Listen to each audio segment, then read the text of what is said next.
એટલે મહારાજે વતનામતમાં પણ આપણને વાત કરી પ્રથમના 28માં કે આ રીતે જે તે શુભ વાસના ને અશુભ વાસના, તો અશુભ વાસના એટલે દરેકનો અવગુણ, જીવ પ્રાણી માત્ર, સત્સંગી માત્રનો અવગુણ. કોઈ દિવસ સુખ ન થાય, અંતર બળ્યા કરે અર્ધ બળેલા કાષ્ટની જેમ. અને જો દરેકનો ગુણ સત્સંગી માત્રનો, તો અંતઃકરણ શુદ્ધ થઈ જાય છે. સત્સંગી માત્રનો ગુણ લઈએ, દરેક મોટા છે અને હું બધાથી ન્યૂન છું, એવો શબ્દ પ્રયોગ મહારાજે કર્યો. ન્યૂન એટલે અત્યંત ઉતરતો ઉતરતો ઉતરતો છું.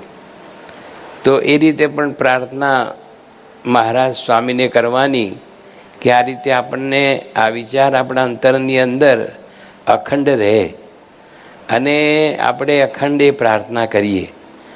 પ્રાર્થના માટે કેવું છે કે ભાઈ સવારે ઉઠીને નાહી ધોઈને પૂજા કરી અને પ્રાર્થના કરી એવું નથી, એ તો કરવાની જ છે. પણ જો આપણા હૃદયની અંદર ખરેખર મંથન ઉદ્વેગ થતો હોય તો ગમે ત્યારે આપણા હૃદયમાંથી એ અવાજ નીકળે છે, એ આત્માનો અવાજ.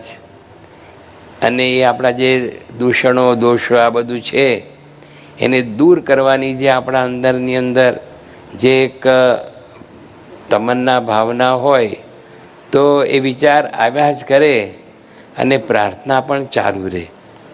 તો એ રીતે સતત પ્રાર્થના કરવાથી ભગવાનને મોટા પુરુષ અવશ્ય આપણી રક્ષા કરે છે, આપણી સાથે રહે છે, આપણા દોષો દૂર થાય એને માટે આપણને બળ આપે છે, ધીરજ આપે છે અને એ રીતે આપણને સત્સંગમાં એ આગળ લઈ જાય છે.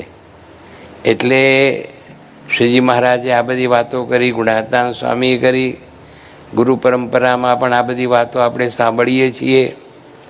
યોગીજી મહારાજ પણ આ બધી વાતો બહુ કરતા અને સ્વામી એ પણ કહેતા કે દાસત્વ ભક્તિ, સત્સંગની અંદર આપણે આવ્યા છીએ તો આપણે સાચા સત્સંગી થવું છે, આદર્શ સત્સંગી થવું છે.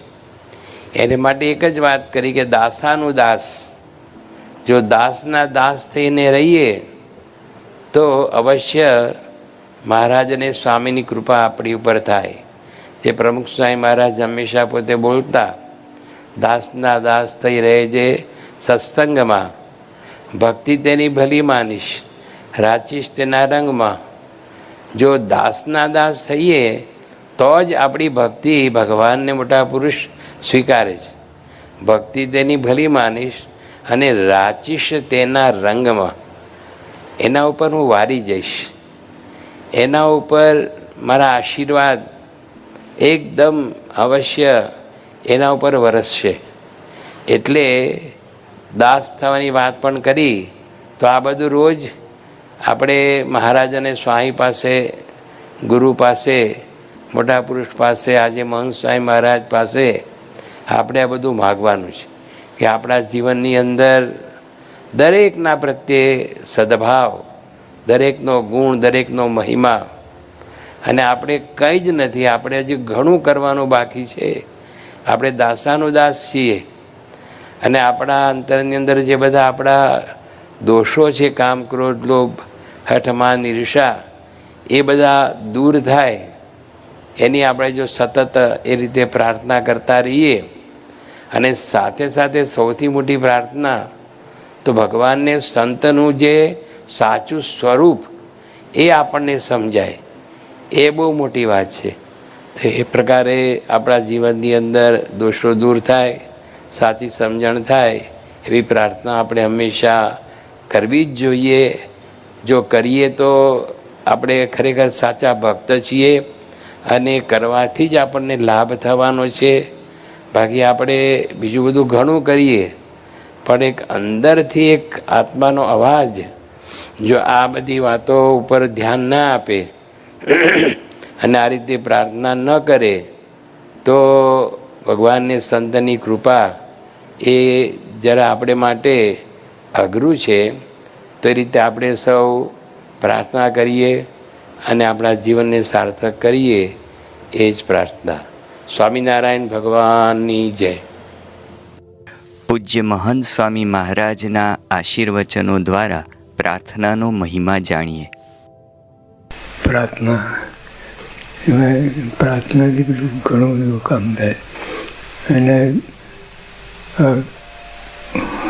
જો આ વિજ્ઞાનના ક્ષેત્રે અને બીજા બધા ક્ષેત્રે બધે ગમે પ્રાર્થના થયેલી છે.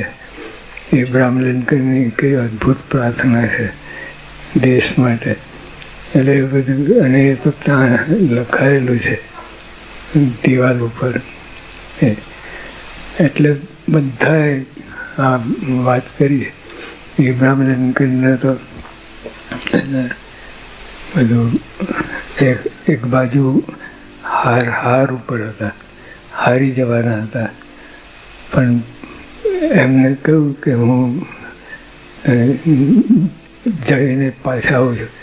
તંબુમાં ગયા, વોરફિલ્ડમાં, યુદ્ધના મેદાનમાં તો તંબુ જ હોય ને, ત્યાં ગયા અને ભગવાનને સખત પ્રાર્થના કરી. અને પછી આવીને વાત કરી કે આ દિશાએ માર્ચિંગ કરો. સિવિલ વોર જીતી ગયા. અને એટલે આવી બધી છે. અને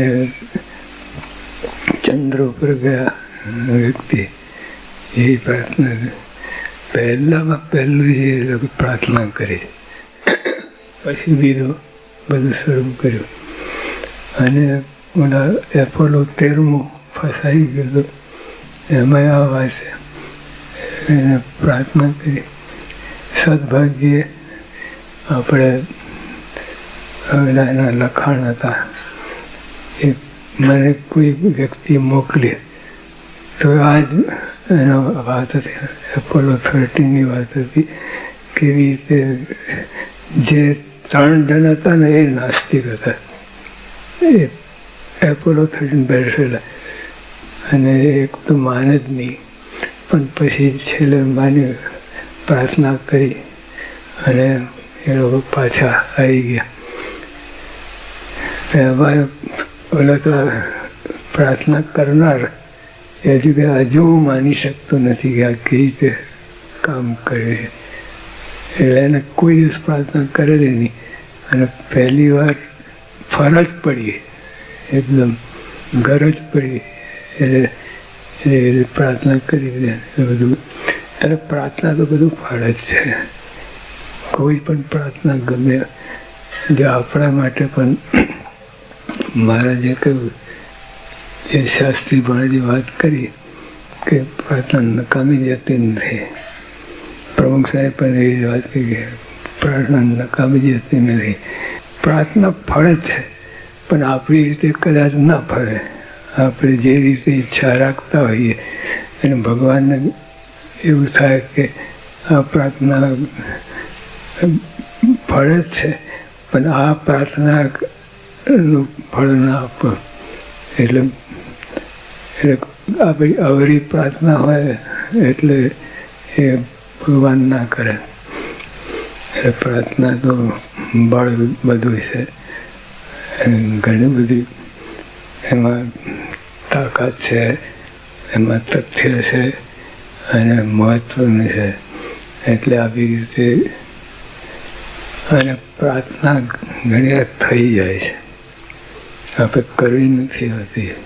જો દ્રૌપદીજીને શું થયું, એને કોઈ પ્લાનિંગ નહોતું પ્રાર્થના કરવી, કાંઈ નહીં, પણ અંતરથી અવાજ આર્તનાદ. જે આરતી આપણે વાત કરીએ છીએ ને, આરતી આર્તનાદ ઉપરથી આવે. એટલે એને દ્રૌપદીજીને પ્રાર્થના થઈ ગયો.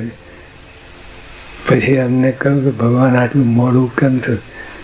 કે તે મોડું કર્યું, અમે કર્યું જ નથી. તે બીજા બધાને સંભાળ્યા, આમ તેમ બધું.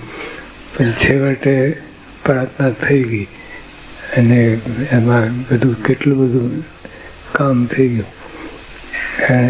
બધાએ પ્રાર્થના કરી. શાસ્ત્રીમાં યોગી બાબા તો બહુ ધૂન કરે. આપણે થાકી જઈએ, કલાક ધૂન કરે. બધા થાકી ગયા, ઝોલા ખાતા, આવું બધું થાય. પછી સ્વામી બાપા કડે ધાડ પ્રાર્થના કરી.